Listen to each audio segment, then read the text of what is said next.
Hello, everyone.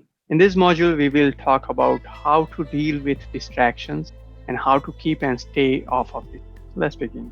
In this lecture, we're going to talk about dealing with feelings of dislike, setting intention, quiet the space, and continue with the work. Say no, track your progress, and reward yourself on complete feelings of dislike. So, if you remember the mindfulness, it was about observing things around you and accepting the things the way they are. So basically, accept the feeling of dislike, commit and continue to work or study, and notice that this feeling is transitory, it's going to go away. And understand that keeping pace is important.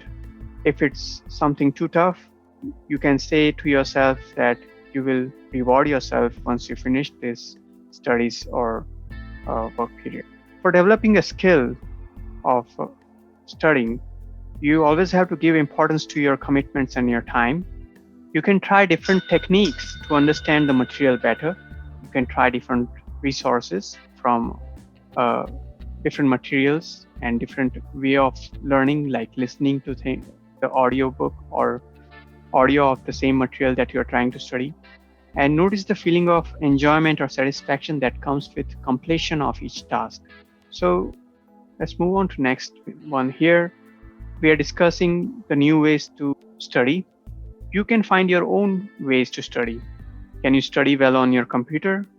I even have tried projecting my phone on TV study at times, and at times it appears that it things make more sense to me when I project the lecture videos on my TV and looked at them. Or you can also go over your class notes that you may have taken in the past. Another tip I can give is I record myself and listen to my own audio whenever I go for a walk or I go for a run. It helps me revise things. Similarly, you can find your own ways to study and understand the material better. You also have to find your own times, and even the small amount of times that you can put towards your studies can add up and make a big difference when it comes to exams. The important thing here is setting intention, quieting the space, and continue working. If you feel that you are in a loud area, you can simply move to an area of your home or your library or coffee shop where you think you can focus more in a better manner. So find your most productive corner, decide time, and dedicate that time towards the work. Be positive on the outcome, and always think that you are capable of doing things that you set your mind to. Find your zen with cool breeze from friend. Enjoy and focus on the process, not the goals, while you're working on them. While you're studying something, just study. Don't really think about anything else and what kind of grades you may want to get or anything like that. Just focus on the studies. An important thing is to be able to say no. There is limited time with all of us, and there are too many activities that want our attention. Saying yes to everything tires one. So it's better to do less things in efficient manner than take up many responsibilities and not do them all well. Doing more may not produce quality work, and too much work makes you feel exhausted and overwhelmed. Also, make note of which locations, which times are best for you and stick to it. Learn to say no to your feelings and reaction. We always want to switch to something that's more fun and less painful. So we have to say no to such feeling and continue on our things that we are doing. Could we put our phone on silence and put it in drawer? Yeah. Some people even leave their phone in their car when they go to study in a coffee shop or in a library.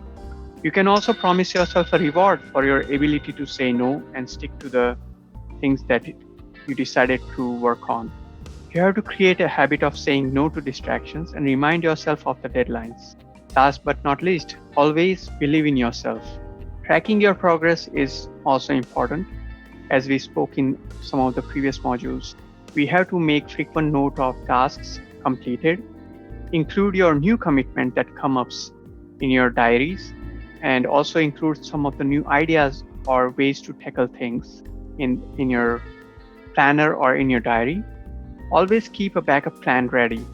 And when you pace yourself, you have to give some gap before the deadline to finish the work so that you can relax before the deadline. And it also gives you plenty of time in the last few hours or last few days when if something changes, how you can incorporate those changes in your work. Remove the elements of distraction that are slowing you down. And then finally, reward yourself. You have succeeded on the tasks you decided to do, then you must uh, give yourself what you promised. And basically, you can set aside time for your family and friends. Grab yourself lunch or coffee with people you like. Get yourself relaxing bath or movie and have fun when you are done with your commitments. Remember to return based on schedule though. And you can just keep on repeating this process until it feels natural to you. Simple practices could become tools that make your life easy. Always look for ideas from people around you and on how they are so efficient and how they do their things in such a nice manner. You learn, you implement what you learned, you succeed, and you keep on repeating the process. Thank you very much. I hope you can stay focused and follow some of the ideas that I just presented.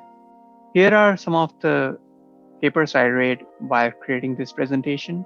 You may also look it up and find some good insights from these papers. Thank you.